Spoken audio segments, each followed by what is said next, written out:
ಮೆಚ್ಚಿದೆ ಬ್ರಹ್ಮ, ಮೆಚ್ಚಿದೆ ನಿನ್ನ ಹಣೆ ಬರಹದ ಲಿಖಿತಕ್ಕೆ. ಮೆಚ್ಚಬೇಕು ಅಂದದ್ದನ್ನ.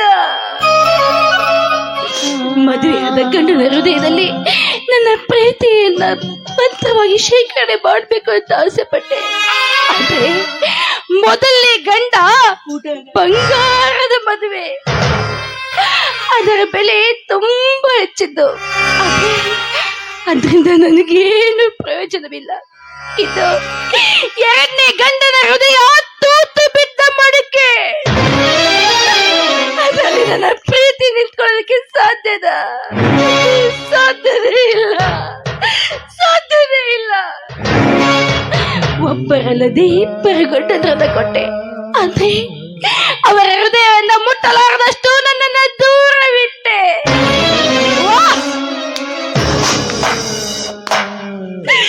ಮೆಚ್ಚಬೇಕು ಬಾಬಾ, ಮೆಚ್ಚಬೇಕು ನಿನ್ನ ಲಿಖಿತಕ್ಕೆ. ಗಂಡನಿಲ್ಲದ ಮಿಂಡನೊಂದಿಗೆ ಸರಸವಾಡುವ ಭಂಡ ಗಂಡರಿಗೆ ಅದೆಷ್ಟೊಂದು ಅವಕಾಶವಿಟ್ಟಿಯೋ ತಾಯಿ ಗಂಡ ಈ ನಿನ್ನ ಪ್ರಪಂಚದಲ್ಲಿ. ಕಣ್ಮುಂದೆ ಕಣ್ಣಲ್ಲಿದ್ದರು ಅವರ ಹೃದಯವನ್ನ ಮುಟ್ಟಲಾರದಷ್ಟು ನನ್ನನ್ನ ಪಾಪಿಯನ್ನಾಗಿ ಮಾಡಿದೆ. ಅದಕ್ಕೆ ಬಲ್ಲವರು ಹೇಳಿರ್ಬೇಕು, ಬ್ರಹ್ಮ ಬರಹ ಬಲ್ಲವ್ರು ಯಾರು ಅಂತ. ಬರೆದವನು ನೀನಾಗುವ ಭಯ ಪಡೋದು ನನ್ನ ಅದೃಷ್ಟ. ನಾನೀಗ 2 ರೆಕ್ಕೆಗಳನ್ನ ಕಳೆದುಕೊಂಡ ಹಕ್ಕಿ, ಹಾರಾಡಲು ಅವಕಾಶವೇ ಇಲ್ಲ.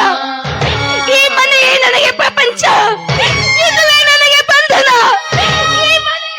ಆಸೆಗಳ ಲೋಕದಲ್ಲಿ ಕಥೆಗಳ ಬರುವಂತ ಜೀವನದ